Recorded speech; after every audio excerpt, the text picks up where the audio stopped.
How much muscle you gonna put on, man? You put on 10, 15 pounds, man? 20? That shit ain't happening. We don't want to just look really fucking good in our 20s or in our teens, you know what I'm saying? We want to look really fucking good up until our 60s. You know how that happens? With consistency in our diet, creating habits that can be maintained. Doesn't mean I'm never gonna fucking eat a milkshake, I'm never gonna eat a burger, because that's not sustainable. Of course I want to go out and drink with friends or whatnot. So now, how can you stay good looking, be able to drink, eat whatever you want, and still look fucking good? Am I the biggest motherfucker? No. Am I the leanest? No. Do I have a good body? I'd say I have a relatively pretty good body. And we're gonna go inside a Walmart right now. Freezable lunch pail, 2 large containers of Tupperware, white bread, get like 2 of these, 25 grams of serving, thick sliced bacon, chicken bread. I'm gonna throw in another one. French fries or hash browns, I like these ones. Peanut butter isn't like a great source of protein, it's a good source of fat.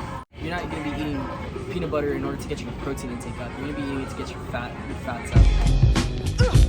Come on! I'm no nutritionist here, another gym bro. Take what I'm saying with a grain of salt. Rule of thumb, for every pound of body weight, you wanna eat 1 gram of protein. So if I weigh 160 pounds, I want to get 160 grams of protein. Just gonna go through what I got at Walmart. Chicken breast, fresh spinach, white bread, beef broth, pears, potatoes, my eggs. I have 2 packs. I have thick cut bacon, Black Forest ham. I'm pretty much gonna use that to cook the chicken. Cheese, papayas are freaking amazing. They're super fruit. I like to chop this stuff up and throw it in here. It makes it really good. And this is very plain, so I also like to put a little bit of honey in there. This shit's freaking bomb. Old-fashioned oatmeal, great source of carbs. Something quick that you can eat before going to the gym, and you'll just like power through your workout. Peanut butter has a lot of calories. If you're trying to make shakes that are really calorie dense, peanut butter works. I just use that the cheapest peanut butter I could get from Walmart. Peanut butter tastes really good. It's super sugary. It could also make you break out. It's pretty acidic, so just keep that in mind. Rest is really important. Sometimes I don't get a lot of rest. Maybe I get 6 hours of sleep, 6 to 7 hours of sleep. So I would take melatonin pills to at least get deeper sleep when I did get my sleep, on top of being hydrated and trying to eat properly. When I moved states, I didn't have a lot of money, so I was pretty much just eating rice and beef packets.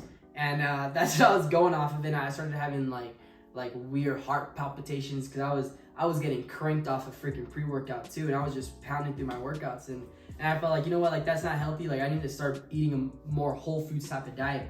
But on top of that, I was like, you know what, I need to be proactive because I'm not just trying to look good and feel good, but I want my body to carry me well into my 60s. But that all starts, 30, 40, 20 years in the past.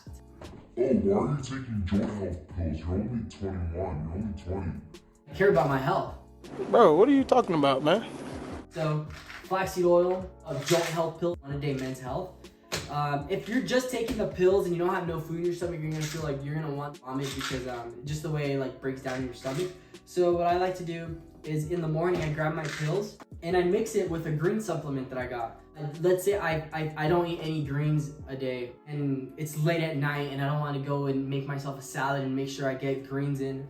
This is a drink I make right off the bat in the morning. What pre-workout I use doesn't really matter. Some people want to get cranked out of their mind off of fucking like crazy pre-workouts with super high doses of caffeine. You gotta use what's at your disposal. If you only have enough money to buy shitty pre-workout, like fucking what's that pre-workout everybody rips off? Holy Jesus. What the fuck is that? What is that? Anyway, I'm gonna put it right here. So there's this pre-workout, this specific pre-workout that everybody hates. Dude, that's fucking bullshit. If that's all you can afford, then go ahead and take that pre-workout. If you feel like it's helping you out, take it. Like, who gives a fuck about anybody else in the gym?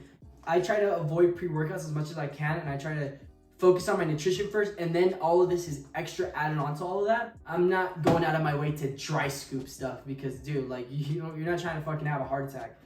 But yes, occasionally, sometimes I don't have my shaker and I got a dry scoop. So after I take my pre-workout, I also take my post-workout, like a Gatorade that fills you up with electrolytes. Before all of that stuff, I actually take a pump catalyst, and pretty much what this thing does, opens up your blood vessels to allow more blood to get to your muscles. And you're actually able to work out longer and harder.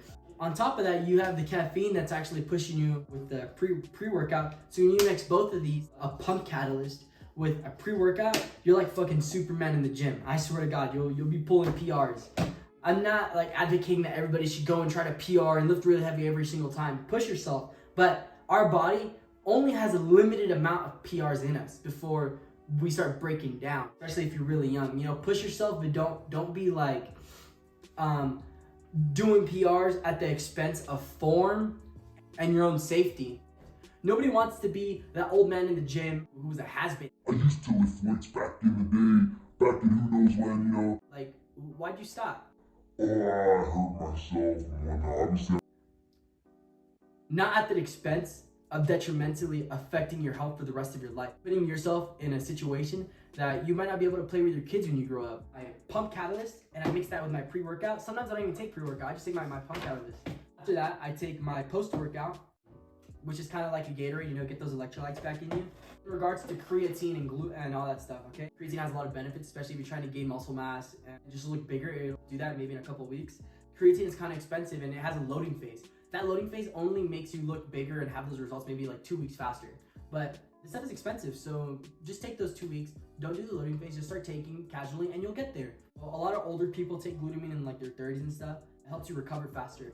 So I like to take this after my leg days that I go really, really strenuous or I feel really sore.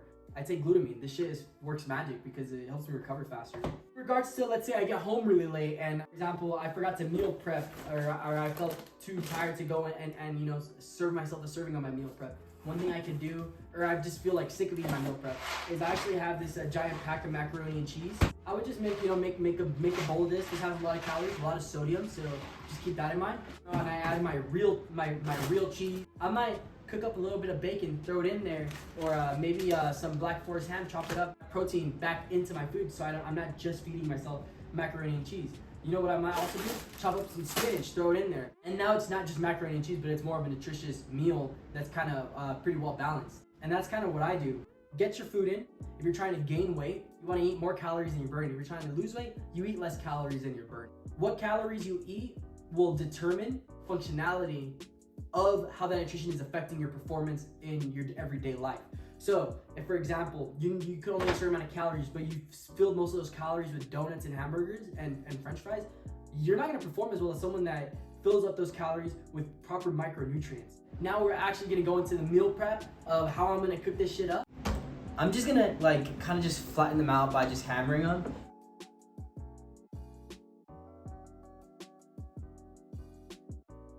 Some of this olive oil, drizzle it on, slaughter these up. I ain't no Gordon Ramsay, all right? So you kind of get what you get. We have that ready. Put some of our seasoning kind of into a little container. Just mix it up. Am I a professional at this crap? Nah, I ain't. You kind of just eyeball it and you kind of just throw it on. Point is, you're just trying to get your calories in and not have it taste completely terrible. This is pretty easy to make. Ain't that complicated.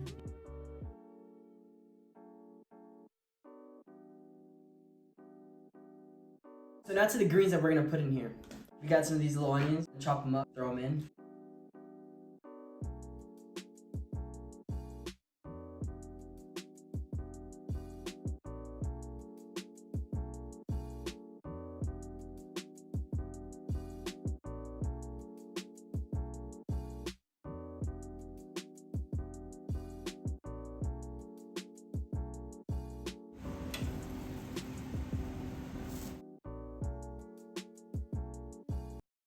See, this is your problem. I could take this money, I could feed myself for a month. I would buy milk, I would buy flour, I buy vitamins, I boil them down in little energy balls to sustain me.